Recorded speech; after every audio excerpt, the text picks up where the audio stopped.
आप ज़मीन ले लो, मुआवजा का प्रोसेस करके ले लो, प्रक्रिया में करके ले लो, लेकिन खड़ी फसल को जो काट रहे हो, वो बड़ा नुकसान है। एक तरफ आप देश में जो है एक पेड़ माँ के नाम पे एक पेड़ लगा रहे हैं और दूसरी तरफ हम किसानों की फसल, अन्नदाताओं की फसल को काट रहे हैं। ये थोड़ा तकलीफ वाली बात है। और इस संदर्भ में कोई कंपनी आकर ज़बरदस्ती करे और उनका जो ठेकेदार है वो मनमानी करे, इसको बर्दाश्त नहीं किया जाएगा। उनके खिलाफ कार्रवाई के लिए माननीय कलेक्टर महोदय से भी मैं बात करूंगा। तो आपसे मैं पूछना चाहता हूँ, क्या एसडीएम कलेक्टर जो तहसीलदार हैं जो इस काम में लगे हुए हैं, करा रहे काम को, किसानों का आरोप है कि दोनों अधिकारी वहाँ पे धमका भी रहे हैं, दुर्व्यवहार भी कर रहे हैं, ये भी एक तकलीफ वाली बात है।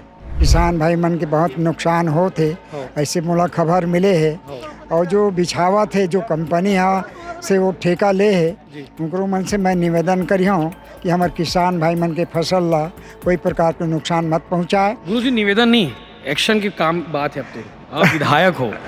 किसानों की समस्याओं को लेकर लगातार हम मुखर रहे हैं और लगातार ग्राउंड रिपोर्टिंग के माध्यम से उनकी हकीकत बता रहे हैं कि किसान किस तरह से परेशान है। और सबसे बड़ा मुद्दा आपने पिछले दिनों देखा होगा, हम लगातार 2 वीडियो बनाए अहिवारा विधानसभा के गांव के, वो चाहे ढौर हो, चाहे हेरी हो, चाहे बागडुमर हो, तमाम गाँव में एक समस्या सबसे ज़्यादा देखने को मिल रही है।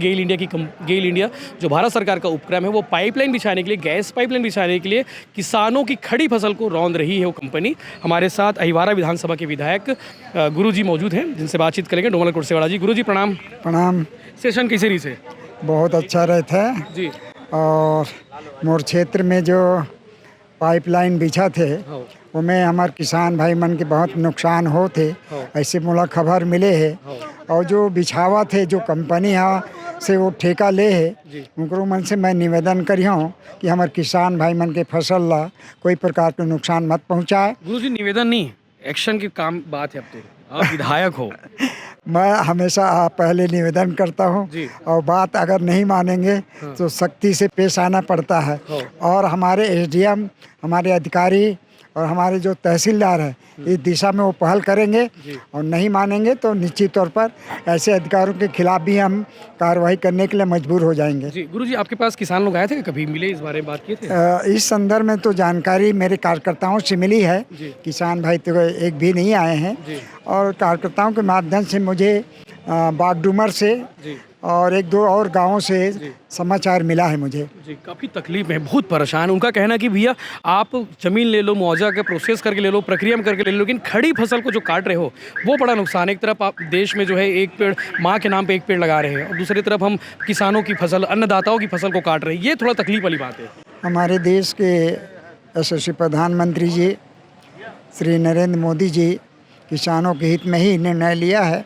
और अभी जो बजट भी जो सामने लाया गया है सीतारमण जी से के द्वारा, उसमें भी किसानों को बहुत महत्वपूर्ण विषय दिया गया है और लिया भी गया है। तो ऐसे अवसर पर हमारा देश का प्रधानमंत्री चाहता किसानों का विकास हो, उन्नति हो। और इस संदर्भ में कोई कंपनी आकर ज़बरदस्ती करे और उनका जो ठेकेदार है वो मनमानी करे, इसको बर्दाश्त नहीं किया जाएगा।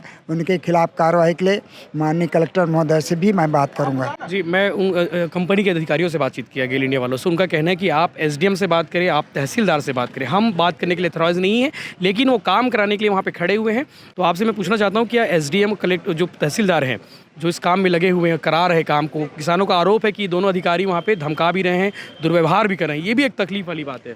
अगर ऐसी शिकायत मिली है, दुर्व्यवहार कर रहे हैं किसानों के साथ, तो ये अच्छी बात नहीं है।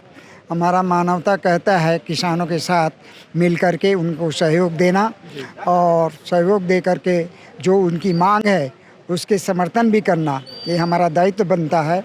ऐसे अवसर पर अगर कोई एसडीएम तहसीलदार की तरफ से कोई शिकायत मिल रही है तो ऐसे विषय को मैं माननीय कलेक्टर महोदय से बात करूंगा। बिल्कुल, आप मौके पे जाएंगे? मौके पे जाके भी देखूंगा, अगर किसान मुझे बुलाएंगे तो जरूर जाऊंगा। शुक्रिया गुरुजी, धन्यवाद। माटी पुत्र से लगा। हाँ जी, हाँ जी। किसान मन की पीड़ा समझे। मैं स्वयं कृषक हूँ, स्वयं खेती बाड़ी भी करता हूँ और रिटायर्ड गुरुजी भी हूँ। और एक प्रकार से जनता जनार्दन सबका आशीर्वाद मिला है, कार्यकर्ताओं का आशीर्वाद मिला है। पुनः दोबारा मुझे विधानसभा छत्तीसगढ़ का सदस्य बनने का अवसर मिला है। मैं बहुत अपने आप को भाग्यशाली मानता हूं कि मेरे क्षेत्र की जनता ने मुझे उस लायक समझा, परखा और विश्वास भी किया। और निश्चित तौर पर हम प्रदेश के विकास में हमारे प्रदेश के मुखिया आदरणीय विष्णु देसाई के सुशासन पर काम करेंगे और मेरा अहिवारा विधानसभा की प्रगति में, विकास में हम सहयोग करेंगे। शुक्रिया गुरुजी, धन्यवाद आपका, धन्यवाद। तो गुरुजी थे जो अहिवारा विधानसभा के विधायक है डोमोलाल कुरसेवाड़ा। गुरुजी जिन्हें लोग ऐसे प्यार से कहते हैं क्योंकि वो शिक्षक भी रहे पेशे से। तमाम समस्याओं को लेके, किसानों की समस्याओं को लेके हमने उनसे बातचीत की, सीधी बातचीत की, सीधे सवाल किए, तीखे सवाल किए। उनका कहना है कि एसडीएम और तहसीलदार ने जो दुर्व्यवहार किया उनके खिलाफ में कार्रवाई की जाएगी। इसके अलावा इस विषय में वो कलेक्टर से बात करेंगे कि किसानों की खड़ी फसल को रौंदा ना जाए, जो भी प्रक्रिया हो किसानों के साथ अन्याय बिल्कुल होने नहीं दिया जाएगा, ऐसा उनका कहना है। अब लगातार हम इस पर स्टोरी दिखाते रहेंगे। कुछ लोग मुझे कमेंट करके ये कह रहे थे कि अचानक यशवंत साहू किसानों की बात क्यों कर रहे हैं, अचानक यशवंत साहू उस गेल इंडिया कंपनी के खिलाफ क्यों मोर्चा खोल दिए हैं। तो उनके लिए बता दूं कि आप मेरा पुराने वीडियो उठाकर देख लीजिए। हम लगातार पहले भी किसानों को लेकर साथ खड़े रहे, किसानों के साथ हो रहे अन्याय को दिखाते रहे, तो और आगे भी दिखाते रहेंगे। जय हिंद, जय जोहार, जय छत्तीसगढ़।